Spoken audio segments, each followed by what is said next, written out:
একটা মেয়েকে শ্লীলতাহানি করা হচ্ছে এবং উপরে ক্যাপশন দিয়েছে বুড়া না মানো এইসব। ওকে, মানে এরকম তুমি এটা খারাপ পেও না, এটা আমাদের একটা উৎসব চলছে, শ্লীলতাহানি করছে একটা মেয়েকে। ফটো দিয়ে দিয়েছে, মেয়েটা ফটো দিয়েছে, ছেলেটা সগর্বে ফটো দিয়েছে, মুখ টুক সব কালো টালো। তলে একটা পর্তুগিজ মেয়ে একটা কমেন্ট করেছে, খুব ভালো লাগলো। পর্তুগিজ মেয়েটি লিখেছে, you do that in Portugal and you go back to your country in a black bag. তুমি এটা পর্তুগালে এসে এই জিনিসগুলো করো মেয়েদের সাথে যে কোনো এক্সকিউজে, এবং তুমি তোমার দেশে একটি কালো ব্যাগে, অর্থাৎ বুঝতেই পারছো কালো ব্যাগে প্যাক করে ফেরত পাঠানো হবে, মানে বুঝতেই পারছো তার মাঝে একটু প্রসেসিং করা হবে, তারপরে কালো ব্যাগে সিল করে ফেরত পাঠানো হবে।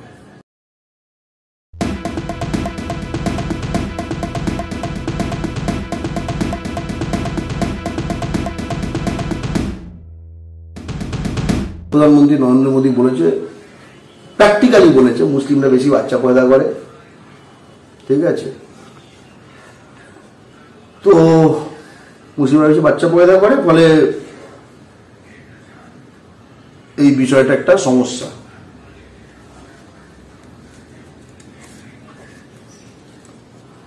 বাংলা পক্ষ আজ থেকে 4 বছর আগে জনসভা করে এসপ্ল্যানেডে ঘোষণা করেছিল যে দ্বিসন্তান নীতির ভিত্তিতে জনসংখ্যা নিয়ন্ত্রণ আইন চাই, এবং 2024-এও সারা ভারতে গণসংখ্যা এবং 24-এও তার যে দাবি পত্র প্রকাশ করেছে লোকসভা নির্বাচনকে কেন্দ্র করে, সেখানেও বলেছে যে জনসংখ্যা নিয়ন্ত্রণ আইন তার চাই, ঠিক আছে? বিজেপি করবে না। আমি বেড ফেলে বলছে না মুসলমানরা তো ঠিক আছে, মুসলমানরা তো প্রবলেম হয়, তুই কর। দুটোর বেশি যে বাচ্চা হবে সেই বাপ মার কোনো সরকারি সুযোগ সুবিধা হবে না, ভোটাধিকার থাকবে না। বেসরকারিতে যা করুক, কিন্তু সরকারি সুযোগ সুবিধা, বেসরকারিতে কোনো ভোটাধিকার কিচ্ছু থাকবে না। করে দিক না, আমরা চাই। বিজেপি করতে পারবে? বিজেপি করবে না। বিজেপি কেন করবে না? মুসলিমদের ভয় না। বিজেপি কেন করবে? এবার বাঙালি শুনে রাখো, পশ্চিমবঙ্গে নারী প্রতি শিশুর জন্মহার 1.6, বিহারে নারী প্রতি শিশুর জন্মহার 3.6, তোমার ডবলের বেশি। বিজেপি সিটগুলো কোথা থেকে আসে? যেখানে নারীদের বাচ্চা পয়দা করার মেশিন হিসেবে ব্যবহার করা হয়, আর সেখানে ওই বাচ্চা এক্সট্রা গুলো ফুটে ফুটে আসে আমাদের এখানে। হাম দো হামারা দো, বাকি বঙ্গাল ভেজ দো, বাকি তামিলনাড়ু ভেজ দো, বাকি হায়দ্রাবাদ ভেজ দো। এমনি এমনি কি তামিলরা চরম চরম করলো? বুঝতে পারছো? কিন্তু এখানে পোয়াবারও হয়ে গেছে। এখানে সবার বাড়ি বাড়ি, আমার বাড়ি হোটেল সিস্টেমে সিপিএম এবং তৃণমূল বহিরাগত তোষণ করে গেছে, তাই বিজেপি একদম তার এখানে ভোট ব্যাংক বাড়িয়ে যায়, তার রাজ্যে পয়দা করছে, আমাদের এখানে ডাম্প করাচ্ছে। আমরা তো অবশ্যই সারা ভারতে ভূমিপুত্র সংরক্ষণ আইন চাই, একদম। হিন্দু মুসলিম এভরিবডি, আমি হিন্দু বাঙালি হিসেবে বলছি।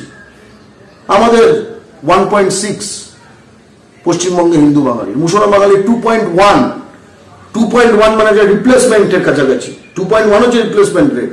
মানে হামাদো মানে একজনের দুটো বাচ্চা পশ্চিমবঙ্গে মুসলমান গড়ে এই জায়গায় রয়েছে, হিন্দুরা তার তলায় রয়েছি আমরা পশ্চিমবঙ্গে, তা আমাদের তো বাড়াতে হবে, রাইট? কিন্তু আমরা তো বিহারে 3.4 আর ওগুলোকে তো কমাতে চাই। যদি দরকার পড়ে সঞ্জয় গান্ধী সিস্টেম করো, কাচি এখন অনেক বিজ্ঞান এগিয়ে গেছে, ঝালাই ফালাই করে দেবে, চিরকালের জন্য বন্ধ। আমরা তো চাই। আমরা কদিন আগে যে কারণে সঞ্জয় গান্ধীকে, অনেকে বলে বাংলা পক্ষ নাকি হিন্দি ভাষীদের কোনো শ্রদ্ধা করে না, কোনো রকম তাদের কাউকে কোনো মানে টানে না। আমরা কদিন আগে সঞ্জয় গান্ধীর জন্মদিন পালন করেছি, যে হিন্দি বলয়ের সর্বকালের শ্রেষ্ঠ দার্শনিক হিসেবে, দার্শনিক এবং যুগপুরুষ, যিনি হিন্দি বলয় জুড়ে মূলত ইউপি বিহারে একদম জঞ্জালগুলোকে ধরে ধরে যারা একদম নসবন্দি ওদের ভাষায় বলে। এবার বলছে এরা আবার বলতে পারছেন। আমি তাই নরেন্দ্র মোদীকে রেফারেন্স দেবো। নরেন্দ্র মোদী বলেছেন যে পপুলেশন এক্সপ্লোশন, জনসংখ্যা বিস্ফোরণ হলো ভারতের সবচেয়ে বড় সমস্যা এবং ভারত সবচেয়ে বড় বিপদ। তাহলে ভারতের সবচেয়ে বড় বিপদ যারা তৈরি করছে তাদের আমি ভারতের জঞ্জাল বলবো না? কি মিলে যাচ্ছে তো? ভাই বাঙালির সামনে যদি জিনিসগুলো দাও না, একসঙ্গে ফিটিংস করে যে জিনিসটি দেবে, ব্রিটিশরা আটকাতে পারেনি, মোগলরা আটকাতে পারেনি, পাকিস্তানিরা আটকাতে পারেনি, এরা কি আটকাবে? বাংলা পক্ষ দাবি করছে জনসংখ্যা নিয়ন্ত্রণ আইন, এবং বাংলা পক্ষ শক্তি থাকলে যেখানে যেখানে যে যে রাজ্যে আমরা পুরনো নিজেদের কথা চালাতে পারবো, আমরা জনসংখ্যা নিয়ন্ত্রণ আইন করে দেবো। বিশেষ করে যারা ঢুকছে, ট্রেন থেকে নামছে হাওড়ায়, কটা বাচ্চা, যদি বেশি শোনা হয়, সুন্দর নার্স ফার্স থেকে শুরু করে ডাক্তার, হেলথ কেয়ার সিস্টেম, একদম স্টেরিলাইজ সিস্টেম কল্পনা করা যেতে পারে, করা হবে এরকম বলছে না, কিন্তু আমরা একটা সমাধান বলছি, তোমরা অন্যতম সমাধান বল। লিফলেট দিয়ে আর অ্যাডভার্টাইজমেন্ট দিয়ে সমাধান হবে না, আর কন্ডম বিতরণ করে সমাধান হবে না, তো বোঝা গেছে, তাই না? বরং এসব এলাকায় এদের একটা ওদিন দোল উৎসবের মতো দেখতে একটা উৎসব হয় এদের, কিন্তু সেটা দোল উৎসব নয়। এই ইউপি, বিহার, দিল্লি এসব জায়গায় একটা উৎসব হয়, মানে মেয়েদের টার্গেট করে রং মাখায় মূলত, ঠিক আছে? সেখান থেকে খবর এলো এরকম কন্ডোমের মধ্যে বীর্য ঢেলে তার মধ্যে বাকিটা জল ঢেলে ছুঁড়ে ছুঁড়ে মেয়েদের গায়ে মারছে। তো এদের এখানে কন্ডোম বিলি করলে তো এই জন্তুগুলো তো এইগুলো করে, সেখানে প্রস্রাব ঢেলে মারছে, এগুলো নিউজে এসছে। এবং এখানে ছবি দেখলাম ওদের যে এই যে ব্যাপারটা করে, দোলের মতো পবিত্র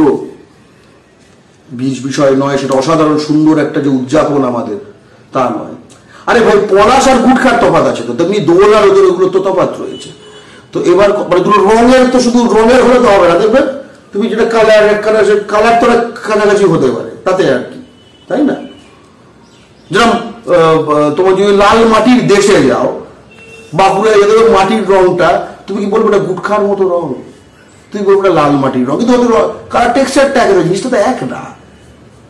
একটা আমাদের পবিত্র মাতৃভূমি, আর একটা হচ্ছে জন্তুদের ফেলে রাখা চিহ্ন, তাই না? বাঙালি বিদেশি জন্তুদের বাংলার মাটিতে যেরকম পশুরা কোনো একটা জায়গায় গেলে সেখানে প্রস্রাব করে নিজেদের এলাকা যেটা বুঝিয়ে দেয়, সেই চিহ্নগুলো এই বাংলার মাটিতে এরা, এবং জন্তুদের মধ্যে এরা কোন খোঁজে, দেখবে গাছের গোড়া, কোন, ঠিক আছে, এগুলো খোঁজে।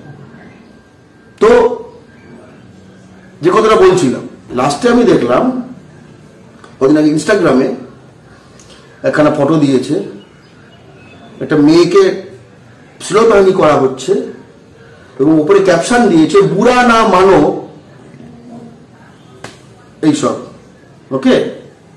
মানে এরকম তুমি এটা খারাপ পেও না, এটা আমাদের একটা উৎসব চলছে, শ্লীলতাহানি করছে একটা মেয়েকে, ফটো দিয়ে দিয়েছে।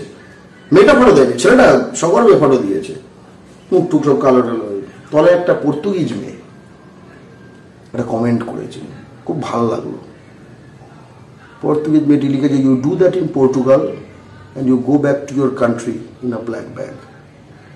তুমি এটা পর্তুগালে এসে এই জিনিসগুলো করো মেয়েদের সাথে যে কোনো এক্সকিউজে, এবং তুমি তোমার দেশে একটি কালো ব্যাগে, অর্থাৎ বুঝতেই পারছো কালো ব্যাগে প্যাক করে ফেরত পাঠানো হবে, মানে বুঝতেই পারছো তার মাঝে একটু প্রসেসিং করা হবে, তারপরে কালো ব্যাগে সিল করে ফেরত পাঠানো হবে।